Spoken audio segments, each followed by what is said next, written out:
I'm a search and rescue officer for the U.S. Forest Service. I have some stories to tell. I wasn't sure where else to post these stories, so I figured I'd share them here.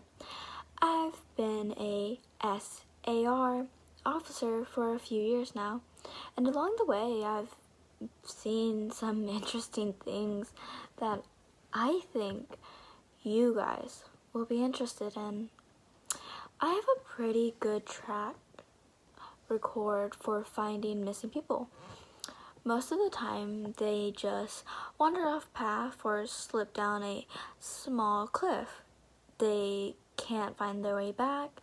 The majority of them have heard the old saying, stay where you are, and they don't wander far.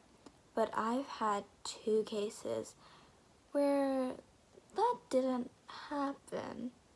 Both bother me a lot, and I use them as motivation to search even harder on the missing persons case I get called on. The first was a little boy who was just picking berries with his parents. He and his sister were together and they both went missing around the same time.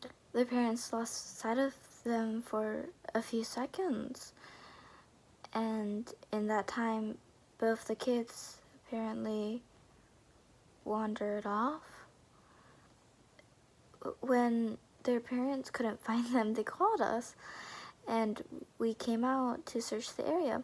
We found the daughter pretty quickly, and when we asked her where her brother was, she told us that he had been taken away by the bear man, she said, and he gave her berries and told her to keep quiet, that he wanted to play with her brother for a while. The last she saw of her brother was riding the shoulders of, open quote, the bear man, and seemed calm. Of course, our first thought was abduction, but we never found a trace of another human being in that area. The little girl also insisted he wasn't a normal man, but he was tall and covered in hair, like a bear, and that he had a, open quote, weird face. We searched that area for weeks, but it was one of the longest calls I'd ever been on. But we never found a single trace of another kid. Another was a young woman who was hiking with her mom and grandpa. According to her, her daughter had climbed up a tree to get a better view of the forest. She'd never come back down.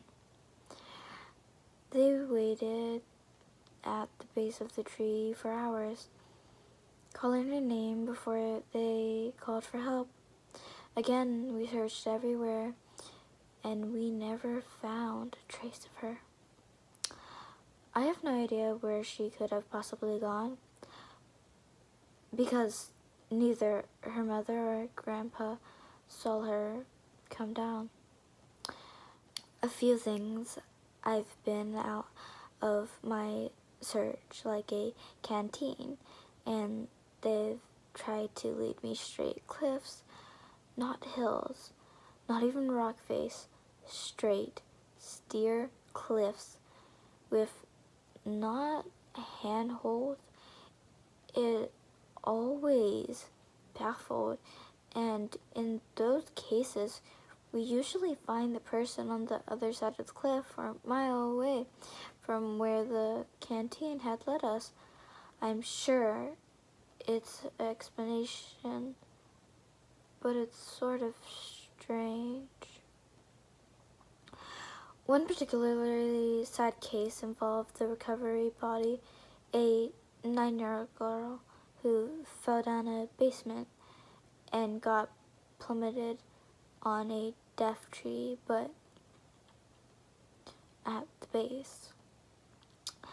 It was a complete freak accident, but I'll never forget the sound her mother made when we told her what had happened. She saw a body bag being loaded into the ambulance, and she let out the most haunting, heartbreaking wail I had ever heard. It was like her whole life was crashing down around her, and a part of her died with her daughter. I heard from another SAR officer that she killed herself a few weeks after that had happened. She couldn't live with the loss of her daughter.